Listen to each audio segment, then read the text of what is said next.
So I figured I'd start this because I've been listening to a lot of people who have told their story about how they left the Jehovah's Witness cult.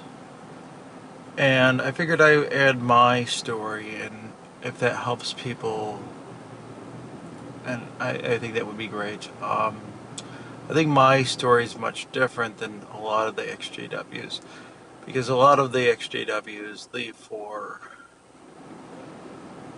different reasons that just really don't make sense to me. A lot of them are selfish reasons, moral reasons, um, just different things like that. Just like anti-Christian reasons. But they're not interested in what's right and wrong. They're more interested in they're more interested in themselves. It's very, very selfish. Um, so to start my story, I guess, and I don't want to judge people like that, but that's just how it is. To start my story, I would say that I grew up in the Rust Belt. Um, Obviously, the Rust Belt was a once beautiful area.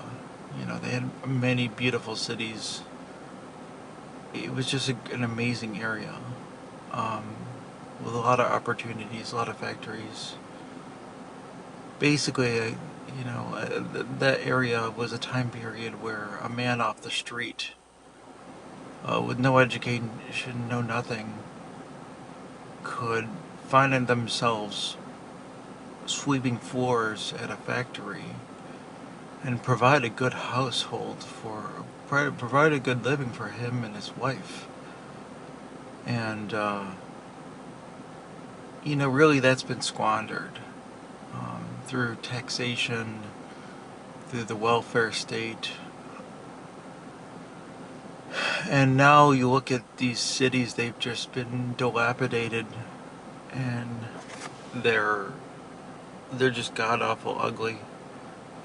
Anything that was built or existing really didn't come from the modern era. It came from the greatest generation. So you look around at these beautiful landmark buildings, and it's hard to really imagine, because it was one places in the Rust Belt. You know, they were beautiful.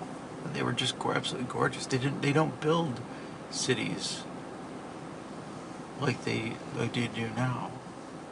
I'm sorry, they don't build buildings like that, like now in modern day. Um, Even the infrastructure, roads, things like that.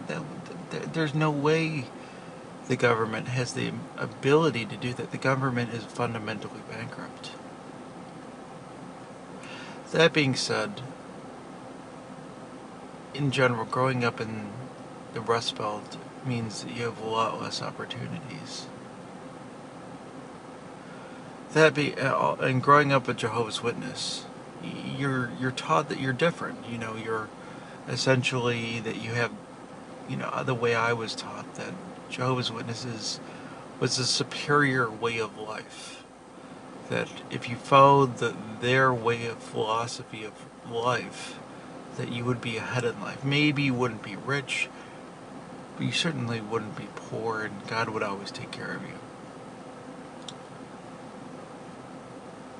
That being said, I guess, um, I started, got baptized at 16, started pioneering after high school.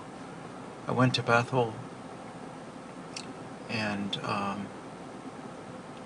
honestly, I found that the Bethel culture was the most awful culture. It was like and if they don't like something, if they even get a hint of something that you might be interested in, you might be interested in I don't know, hockey, or, you might be interested in, I don't know, racing. People are looking for finding things that are wrong with it. I remember someone, this was back in when the PlayStation 3 came out, and, someone had a problem with another Bethelite buying a PlayStation 3 because ultimately that was too expensive and blah blah blah. It really wasn't any of their business. But it's Jehovah's Witnesses culture to be in everybody's business. It's to be a busybody. Um, and I find that, like, people are looking for flaws in people instead of accepting the realities of them. And I'm not saying, like, the flaws in the sense of, you know doing something immoral. I'm just they're looking for character flaws. So it's quite insane. And I'll probably tell you more stories about Bethel at some point, because I think that's kind of an interesting journey. But after I kind of left Bethel because, let's just face it, I mean, it's something you kind of do temporarily. The people that are there lifelong, it's just insane. It's like, why are you putting your life on hold? Sure, you might want to do something for God early in your life, but, I think it's natural for someone to go out and, make a name for themselves. Not necessarily change the world, but, have a respectable job, things like that. Go out, get married, have a family. I think these are all natural things that people want. Yeah, that's kind of, in Jehovah's Witness culture, the natural biological things that people should want have been wiped away from people. For example, they're taught often not to have a family. The system's going to end soon. Why would you want to have a family? Or they say something like, would you really want to raise your children this at this time or whatever? But but they don't look around and say, listen, this is not the Crusades. This is not the Black Death. It's not this is not World War One or World War Two. Look around there. There is witness. You have to, essentially, you can't be doing something wrong. So you can't be a criminal. You can't be a murderer. You can't be an adulterer. You can't be an alcoholic. You have to be, quote unquote, free from all those sins. Well, and you have to be following the government's policy. So here's the problem with legal immigrants is two things. One, as far as morality goes. Well, first thing is obviously that they're obviously hopping the border and breaking the law, which is also God's law if you look at that. That's number one. Number two is when you cross the border, stealing. And theft is condemned in the Bible.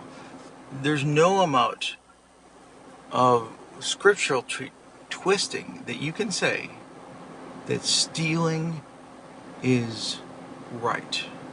In fact, the Bible specifically talks about let the thief steal no more. Even the principle is that I've always used was, even if you wouldn't even want to steal a loaf of bread to feed your family. Let the thief steal no more. Now, there's obviously there's plenty of charities and things like that can help you out at times of need, but it doesn't matter. That is theft. So, regardless of the situation that you're in, you should look to improve your life the moral way. So, yes, there are people that are coming over to America because of their situations, and I certainly empathize with that. But the reality is, they should not be stealing, and that's a problem. Um, and no, that's never really been addressed, and that's a problem amongst the Jehovah's Witnesses. Specifically, it's a problem with Jehovah's Witnesses because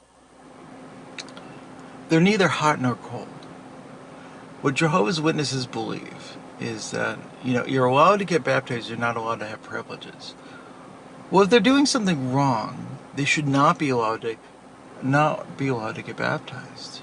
But if they're not doing something wrong, they should essentially not be, they shouldn't have any restrictions. They should be able to have that.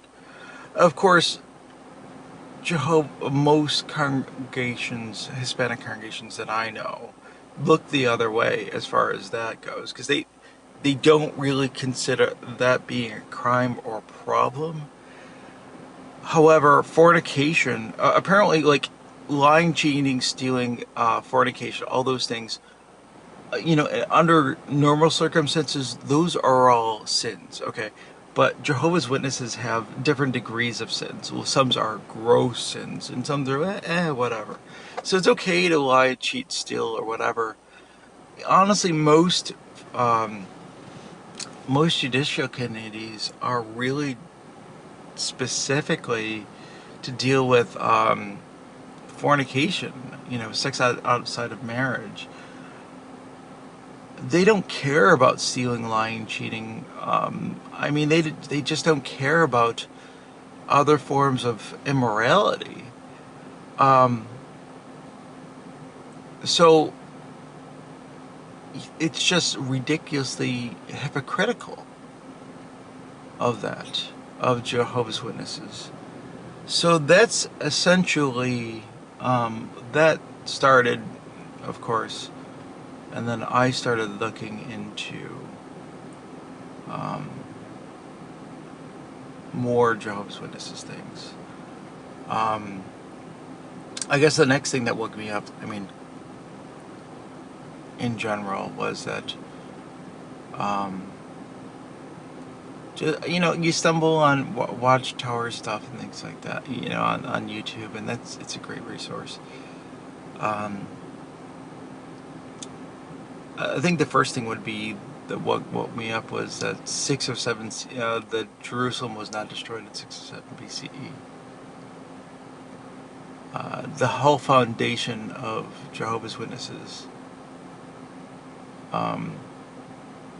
relies on 607 BCE, and it's not there. It's just it's a lie.